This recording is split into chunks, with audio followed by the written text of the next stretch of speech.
নমস্কার, আমি অনির্বাণ চৌধুরী। শুরু করছি এডিট পেজ।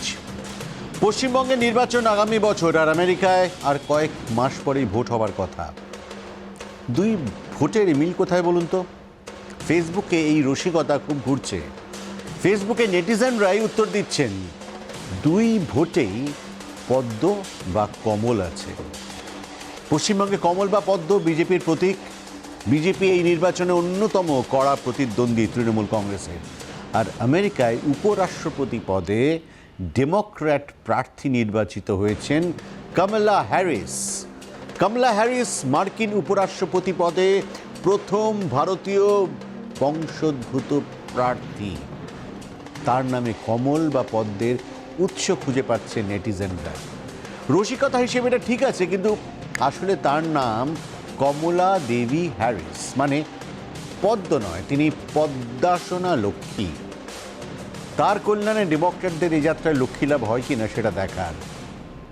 আর ডেমোক্র্যাটরা যদি জিতে যায়, তাহলে ভারতের সঙ্গে দ্বিপাক্ষিক সম্পর্কে কমলা কি কোনো ভূমিকা নিতে পারেন? যদি তার প্রেসিডেন্ট জো বিডেন তাকে তেমন দায়িত্ব দেন। কিন্তু তার জন্য আবার ডোনাল্ড ট্রাম্পকে তো হারতে হবে। আমেরিকা থেকে যেটুকু আভাস পাচ্ছি, ট্রাম্প হারবেন এই কথা জোর দিয়ে কেউ বলতে পারছেন না। তবে ট্রাম্পের বিরুদ্ধে একটা হাওয়া যে তলে তলে বইছে সে কথাও কিন্তু সত্যি। বিশেষ করে করোনার চ্যালেঞ্জ মোকাবিলায় ট্রাম্প যেভাবে ব্যর্থ হয়েছেন, তাতে মার্কিন নাগরিকরা রীতিমতো বিরক্ত। করোনা থাবা বসানোর আগে মার্কিন অর্থনীতি মোটামুটি ভালোই ছুটছিল। মেডিকেল এমার্জেন্সিতে আজ লক্ষ লক্ষ কর্মী ছাঁটাই হয়েছে, ফের বেকারির হার বাড়ছে, আর কাজ হারা ক্ষুব্ধ মানুষের সংখ্যাটা বাড়ছে দিন দিন। এই ক্ষোভ ভোটে নেতিবাচক প্রভাব ইউজুয়ালি ফেলে থাকে এবং সচরাচর তা ক্ষমতাসীনের বিরুদ্ধে চলে যায়। কমলা হ্যারিস প্রথম নির্বাচনী প্রচারেই মার্কিন প্রেসিডেন্টকে করোনা ইস্যুতেই আক্রমণ করেছেন। ডোনাল্ড ট্রাম্প করোনা পরিস্থিতিতে দায়িত্ব জ্ঞানহীন আচরণ করেছেন বলে তার অভিযোগ। হ্যারিসের কথা মার্কিন নাগরিকরা কতটা শোনেন তা সময় বলবে। আমেরিকার প্রেসিডেন্ট কি হলেন তাতে ভারতে খুব একটা বেশি প্রভাব ফেলে না, কারণ ভারতের সঙ্গে আমেরিকার সম্পর্কটা এখনও ঠিক সেই বেশি মাখামাখির পর্যায়ে যায়নি। শত্রুতাও নেই, একটা সুস্থ সম্পর্ক বজায় রাখা হয়। অতীতে আমেরিকার বারবার পালাবদল হয়েছে, কিন্তু ডেমোক্রেটিক বা রিপাবলিক কোনো প্রেসিডেন্টের সঙ্গেই সমঝোতা চালিয়ে যেতে কিন্তু আমাদের ভারতবর্ষের কোনো সমস্যা হয়নি। কিন্তু বিশ্বের অবস্থান ভারতের মতো নয়। এমন একাধিক দেশ রয়েছে যেখানে বিদেশ নীতি আমেরিকার নির্বাচনের দিকে তাকিয়ে, যেমন চীন। প্রকাশ্যে যতই হম্বিতম্বি করুক, বেইজিংয়ের কর্তারা জানেন তাদের পরিস্থিতি বেশ কোণঠাসা। সে রিপাবলিকানরাই জিতুক বা ডেমোক্র্যাটরা, দক্ষিণ চীন সাগরে ড্রাগনকে জলবন্দি করে রেখেছে এবং করে রাখবে মার্কিন নৌবহর। হংকং এবং তাইওয়ানও চাপ পাড়িয়ে যাচ্ছে পশ্চিমী দেশগুলোর সাথে নিয়ে। চীনের বিরোধিতাকে অনেকটা ব্যক্তিগত শত্রুতার পর্যায়ে নিয়ে গেছেন মার্কিন প্রেসিডেন্ট। দেশবাসীকে জাতীয়তাবাদের কড়া ডোজ খাইয়ে ভোটে জিততে চান তিনি। ট্রাম্প সরলে বেজিংয়ের ওপর ফাঁস আলগা হবে। আবার ট্রাম্পের বিরুদ্ধে অভিযোগ, তিনি নাকি রাশিয়ার সঙ্গে তলে তলে সমঝোতা করে চলেন। 2016 নির্বাচনে ট্রাম্পকে নাকি রাশিয়াই জিতিয়েছে। যদিও তদন্তে রাশিয়ার সঙ্গে ট্রাম্পের যোগসাজশ এখন অবধি প্রমাণ হয়নি। কিন্তু ট্রাম্পের শত্রুতা মনে করেন যে পুতিন মার্কিন প্রেসিডেন্টের বন্ধু। রাশিয়ার প্রেসিডেন্ট তাই নাকি ট্রাম্পের প্রতিদ্বন্দ্বীকে হারাতে চান। আর আরেকটা দেশ আছে, তার নাম হচ্ছে ইরান। ট্রাম্পের আমলে তাদের সঙ্গে আমেরিকার সঙ্গে সম্পর্ক একদম তলানিতে পৌঁছে গেছে। ইরানও চায় এইবার ট্রাম্প হেরে যাক, কিন্তু এই তিন দেশ মার্কিন নির্বাচন সেখানে কতটা প্রভাব খাটাতে পারবে বলা মুশকিল। তবে মার্কিন গোয়েন্দা তথ্য বলছে ইতিমধ্যেই সেই চেষ্টা শুরু হয়ে গেছে। আমেরিকা রাশিয়া ঘোষিত শত্রু, কিন্তু ভ্লাদিমির পুতিন আর ডোনাল্ড ট্রাম্প কি শত্রু? আমেরিকায় নির্বাচন আসন্ন, আবার বড় হয়ে দাঁড়িয়েছে এই প্রশ্ন। মার্কিন গোয়েন্দা তথ্য বলছে মার্কিন ভোটকে প্রভাবিত করতে চায় রাশিয়া, ইরান ও চীন। বিশ্বের দ্বিতীয় বৃহত্তম অর্থনীতি, কমিউনিস্ট দেশ। চীন তাই আমেরিকার স্বাভাবিক শত্রু। কিন্তু ট্রাম্প জামানায় সেই শত্রুতা তলানিতে পৌঁছেছে। ক্ষমতায় এসেই চীনকে শত্রু চিহ্নিত করে ফেলেন মার্কিন প্রেসিডেন্ট। চীনা পণ্যে ভারী শুল্ক বসিয়ে দেন। সেই নিয়ে বিবাদ চলাকালীনই আঘাত হানে করোনা। মার্কিন প্রেসিডেন্ট করোনাকে সরাসরি চীনা ভাইরাস বলে তোপ দাগতে শুরু করেন। চীনের প্রতি পক্ষপাতিত্বের অভিযোগে বিশ্ব স্বাস্থ্য সংস্থায় অনুদান বাতিল করে দেন। দক্ষিণ চীন সাগরে ড্রাগনের আগ্রাসন রুখতে নৌবহর পাঠিয়ে দিয়েছে ট্রাম্প প্রশাসন। লাদাখে চীনের আগ্রাসনের বিরুদ্ধে সরাসরি ভারতের পাশে দাঁড়িয়েছে আমেরিকা। হংকং ও জিনজিয়াংয়ের দমন পীড়নের প্রতিবাদে সরব মার্কিন সংবাদ মাধ্যমগুলি। তাইওয়ানকেও আমেরিকায় উস্কানি দিচ্ছে বলে অভিযোগ বেজিংয়ের। এই পরিস্থিতিতে মার্কিন প্রেসিডেন্ট দ্বিতীয়বার জিতে এলে চীনের বিরুদ্ধে আরো কড়া পদক্ষেপ নেবেন। শি জিনপিং সেটা ভালোই বোঝেন। তিনি ট্রাম্পকে দ্বিতীয়বার চাইবেন না। কিন্তু ট্রাম্পকে হারাতে কি চীন কোনো ভূমিকা নিতে পারে? চীন কি করে আমেরিকার নির্বাচন প্রভাবিত করতে পারে? বিশেষজ্ঞরা বলছেন, সাইবার আর্মিকে ব্যবহার করে সোশ্যাল মিডিয়ায় অপপ্রচার চালানোর চেষ্টা করতে পারেন জিনপিং। পোস্টাল ও ইমেল ব্যালটে রিগিং করার চেষ্টা হতে পারে। ট্রাম্প জামানায় ইরানের সঙ্গে আমেরিকার সম্পর্ক তলানিতে পৌঁছেছে। ইরানের সঙ্গে পরমাণু সমঝোতা ভেঙে দিয়েছেন ট্রাম্প। নতুন করে আর্থিক নিষেধাজ্ঞাও জারি করেছেন। প্রভাবশালী ইরানি জেনারেল কাসেম সুলেমানিকে আমেরিকা হত্যা করার পর দুই দেশ প্রায় যুদ্ধের পরিস্থিতিতে চলে যায়। ইরাকে মার্কিন ঘাঁটিতে পাল্টা মিসাইল হামলা করে ইরান। ডোনাল্ড ট্রাম্পকে দ্বিতীয়বার মার্কিন মসনদে দেখতে চাইবে না মধ্যপ্রাচ্যের এই দেশ। কিন্তু মার্কিন নির্বাচনকে প্রভাবিত করার ক্ষমতা তাদের কি রয়েছে? এবার রাশিয়া। 2016 সালে মার্কিন নির্বাচনে রাশিয়া প্রভাব খাটিয়েছিল বলে অভিযোগ রয়েছে। ট্রাম্প প্রেসিডেন্ট হওয়ার পরেও তার তদন্ত চালিয়ে যায় FBI। ট্রাম্পের বহু সহযোগী জেলে যায়, কিন্তু তদন্ত কোনো মীমাংসায় পৌঁছতে পারেনি। এবার রাশিয়া ট্রাম্পের প্রতিদ্বন্দ্বী বিডেনকে আক্রমণ করতে পারে বলছে মার্কিন গোয়েন্দা রিপোর্ট। তা আসলে ট্রাম্পকেই সাহায্য করা। কিন্তু মার্কিন প্রেসিডেন্টের দাবি, তার থেকে রাশিয়ার বড় শত্রু আর নেই। মার্কিন প্রেসিডেন্টদের মধ্যে তিনি রাশিয়ার বিরুদ্ধে সবচেয়ে বেশি পদক্ষেপ করেছেন।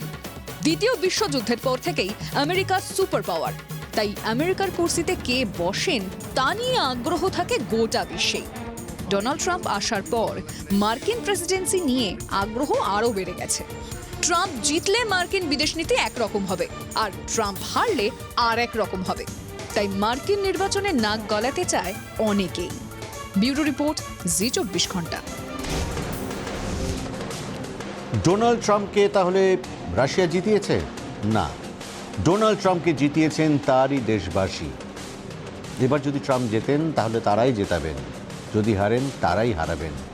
পুতিনের নির্দেশে রাশিয়ানরা দলে দলে এসে আমেরিকায় ভুয়ো ভোট দিয়ে দেবে, এটা তো সম্ভব নয়। আর চীনও তা করতে পারবে না। ব্যালটে ভোট হলেও সে দেশে রিগিং সম্ভব নয়।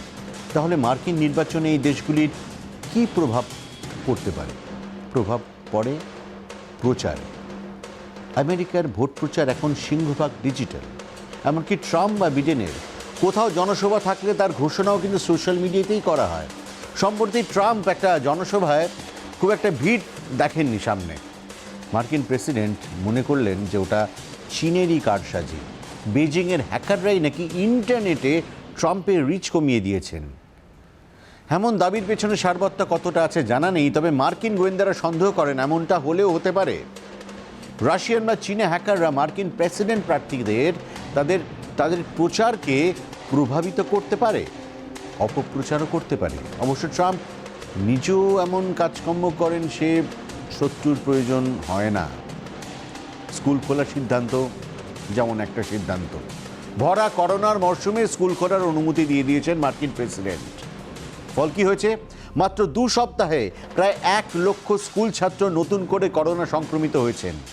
কি মনে হয়, সংক্রমিত ছাত্রদের বাবা মায়েরা আর ট্রাম্পকে ভোট দেবেন, নাকি সংক্রমিত সহপাঠীদের বাবা মায়েরা তারা ভোট দেবেন? এর জন্য আর চীন বা রাশিয়া তাদের ষড়যন্ত্রের প্রয়োজন হয় না। ডোনাল্ড ট্রাম্প একাই যথেষ্ট। মার্কিন যুক্তরাষ্ট্রে করোনার গ্রাফ এখনো ঊর্ধ্বমুখী, কিন্তু ভোটে যাওয়ার আগে স্বাভাবিক আমেরিকার ছবি দেখাতে মরিয়া ডোনাল্ড ট্রাম্প। প্রেসিডেন্টের সবুজ সংকেত পেয়েই মার্কিন যুক্তরাষ্ট্রের 50টি স্কুলে পঠন পাঠন শুরু হয়। তাতে হিতে বিপরীত হয়েছে। মার্কিন শিশু স্বাস্থ্য ও শিশু চিকিৎসা সংগঠনগুলি বলছে, জুলাই মাসের শেষ 2 সপ্তাহে আমেরিকার শিশু সংক্রমণ আকাশ ছোঁয়া। 2 সপ্তাহে আমেরিকার 97,000 স্কুল ছাত্র করোনা সংক্রমিত হয়েছে। এই তথ্য বিপজ্জনক এবং স্কুল থেকে কি হারে সংক্রমণ ছড়াতে পারে তার হাতে গরম প্রমাণও বটে। জর্জিয়ার হাই স্কুলে ছাত্র ভর্তি হলঘরের ছবি ভাইরাল হয়ে গিয়েছে। ওই স্কুল 9 ছাত্রের করোনা সংক্রমিত হওয়ার খবর স্বীকার করেছে। সোম ও মঙ্গলবার অনলাইন ক্লাস করাতে শুরু করেছে ওই স্কুল। আমেরিকার দক্ষিণ ও পশ্চিম প্রান্তের রাজ্যগুলিতে শিশু সংক্রমণের হার প্রায় 70%। Missouri, Oklahoma, Alaska, Nevada, Idaho এবং মন্টানায় শিশু সংক্রমণ বেশি। আবার শিশু কাদের বলা হবে তা নিয়েও আমেরিকার এক এক প্রদেশে এক এক রকমের আইন রয়েছে। সেই আইন নিয়ে বিতর্কও রয়েছে। আমেরিকার অধিকাংশ প্রদেশে 17 বছরের কম বয়সীকে শিশু বলা হয়। আলবামা প্রদেশে 24 বছর বয়স না হলে কাউকে সাবালক ধরা হয় না। ফ্লোরিডা প্রদেশে 14 বছর পেরোলেই কাউকে শিশু ধরা হয় না। আইনের বিভিন্নতাতেই এক এক প্রদেশ থেকে শিশু সংক্রমণের এক এক রকম পরিসংখ্যান পাওয়া যাচ্ছে। তারপর বহুজাতিক আমেরিকায় জাতিগত সংক্রমণেও বিভিন্নতা রয়েছে। সমীক্ষা বলছে, শ্বেতাঙ্গ শিশুদের মধ্যে গুরুতর সংক্রমণের প্রবণতা কম। 20 বছর পর্যন্ত বয়সীদের ওপর সমীক্ষা চালায় মার্কিন স্বাস্থ্য নিয়ামক সংস্থা। সংক্রমিত শিশু ও কম বয়সীদের মধ্যে 40% হলো হিসপ্যানিক বা ল্যাটিনো। আমেরিকার মোট সংক্রমিত শিশুদের 33% হলো আফ্রো আমেরিকান বা কৃষ্ণাঙ্গ। আমেরিকায় গুরুতর সংক্রমিত মোট শিশুদের মাত্র 13% শ্বেতাঙ্গ। এই হারে আমেরিকায় সংক্রমণ ছড়িয়ে পড়ছে কেন? স্কুল খুলে দেওয়াকেই দুষছেন অভিভাবকরা, কিন্তু আমেরিকার আম নাগরিকের সচেতনতার অভাবও যথেষ্টই রয়েছে। মাস্ক না পরা, দূরত্ববিধি না মানার মতো দায়িত্বজ্ঞানহীন কাজ তাঁরা করেই চলেছেন। একটি সমীক্ষা বলছে, অবিলম্বে সকলে মাস্ক পরতে শুরু না করলে সমূহ বিপদ। 1 ডিসেম্বরের মধ্যে আরও 3 লক্ষ আমেরিকান করোনায় প্রাণ হারাবেন। ব্যুরো রিপোর্ট, জি24 ঘন্টা। এখন বিরতির পর থাকছে শরীরের সবচেয়ে বড় শত্রু মেদ। মেদবহুল শরীর করোনার সবচেয়ে পছন্দ, তাই মেদ ঝরালেই মুক্তির খোঁজ।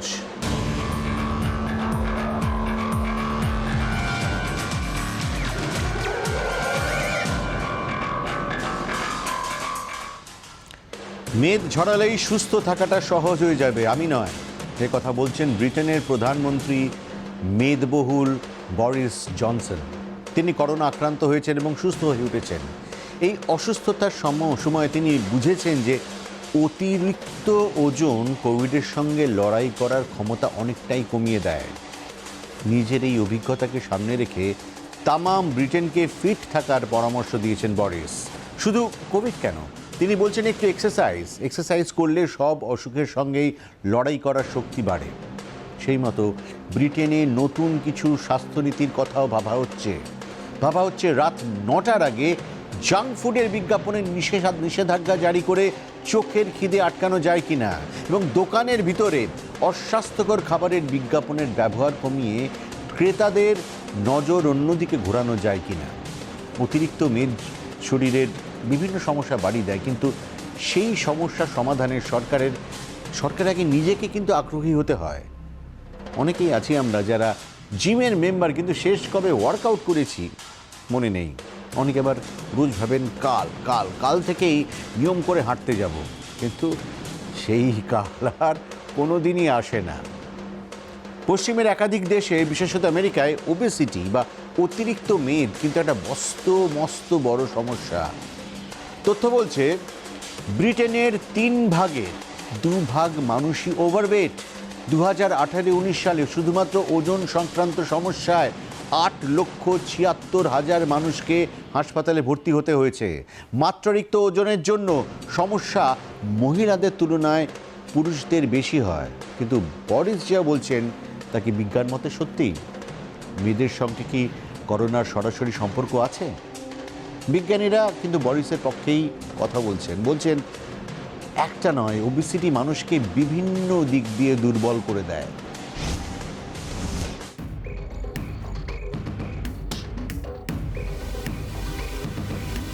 নিজের শরীরকে ভালোবাসুন, যত্ন করুন। মোটা রোগার সোশ্যাল স্টিগমা নয়, টার্গেট হোক ফিটনেস, সুস্থতা। মাত্রাতিরিক্ত মেদ যে ঝরাতে পারলে করোনাকেও হার মানানো যায়। বিজ্ঞানীরা বলছেন বাড়তি মেদ শরীরে বিভিন্ন রকম জটিলতা তৈরি করে। রক্তচাপ এবং হার্টের অসুখের কারণে হতে পারে ওবেসিটি। ওবেসদের ক্ষেত্রে তাই মারাত্মক হতে পারে করোনা। এই নিয়ে বিভিন্ন দেশে বিভিন্ন ধরনের সমীক্ষা হয়েছে। ব্রিটেনের 17,000 করোনা রোগীকে নিয়ে একটি রিসার্চে দেখা গিয়েছে বাড়তি মেদ প্রাণহানির সম্ভাবনা 33% বাড়িয়ে দিতে পারে। NSH হেলথ রেকর্ডের সমীক্ষা বলছে ওবেসিটির ফলে হার্টের সমস্যা তৈরি হলে কোনো করোনা আক্রান্তের মৃত্যুর সম্ভাবনা প্রায় দ্বিগুণ হয়ে যায়। আরেকটি সমীক্ষা বলছে ব্রিটেনের বিভিন্ন হাসপাতালে ভর্তি সংকটজনক রোগীদের 73%ই ওভারওয়েট। এই নিয়ে মুখ খুলেছে ওয়ার্ল্ড ওবেসিটি ফেডারেশনও। তারা বলছে যাদের বডি মাস ইন্ডেক্স বা BMI 25-এর বেশি তাদের করোনায় আক্রান্ত হওয়ার আশঙ্কাও বেশি। হ্যাঁ, ওবেসিটি এখন বিশ্বের এতটাই বড় সমস্যা যে এর সমাধানের খোঁজে তৈরি হয়েছে এই সংগঠনও। তাহলে কি ওজন কমালেই সুস্থ থাকা যায়? না, ওজন কত হওয়া উচিত তা বুঝতে হিসাব করতে হয়, অঙ্ক কষে বের করতে হয় বডি মাস ইন্ডেক্স বা BMI। ডাক্তাররা বলছেন ওজন বাড়লে ফুসফুসের কর্মক্ষমতা কমে আসে, তাড়াতাড়ি হাঁপিয়ে যান মানুষ। যার ওজন বেশি তার অক্সিজেনের প্রয়োজনীয়তাও বেশি, ফলে ফুসফুসের ওপর চাপ বাড়িয়ে দেয় মেদ। গ্লাসগো বিশ্ববিদ্যালয়ের অধ্যাপক নাভেদ সাত্তার বলছেন করোনার ক্ষেত্রে এই ফুসফুসের সমস্যা বিপর্যয়ের দিকে ঠেলে দিতে পারে। পাশাপাশি ওবেসিটি করোনা সংক্রমণের অনুঘটকও হতে পারে। মানবকোষে ACE2 নামে একটি উৎসেচক থাকে যার মাধ্যমেই শরীরে ঢোকে নোভেল করোনা। এই উৎসেচক প্রবল মাত্রায় থাকে অ্যাডিপোজ এবং ফ্যাটি কলায়, যা ওভারওয়েট ব্যক্তিদের ত্বক ও অঙ্গ প্রত্যঙ্গে জমাট বেঁধে থাকে। কিন্তু শরীরে ইমিউনিটি যদি ভালো থাকে তাহলে আশঙ্কা আছে এখানেও। বাড়তি মেদ শরীরের ইমিউনিটিতেও কামড় বসায়। মাইক্রোফাজেস নামে একটি কোষ ফ্যাটি টিস্যুর সংক্রমণ প্রতিরোধ ক্ষমতা কমিয়ে দেয়। শত্রু নিধনে আমাদের দুর্বল করে দেয় বাড়তি ওজন, আর তাই ওজন যুদ্ধে কোমর বাঁধছে ব্রিটেন। এভাবে যদি সুস্থ থাকা যায় তাহলে সে পথে হাঁটতে আপত্তি কোথায়? ব্যুরো রিপোর্ট, জি24 ঘন্টা। এডিট পেজ আজ এ পর্যন্তই। আবার দেখা হবে সোম থেকে শুক্র প্রতিদিন রাত 10টায়। Good bye.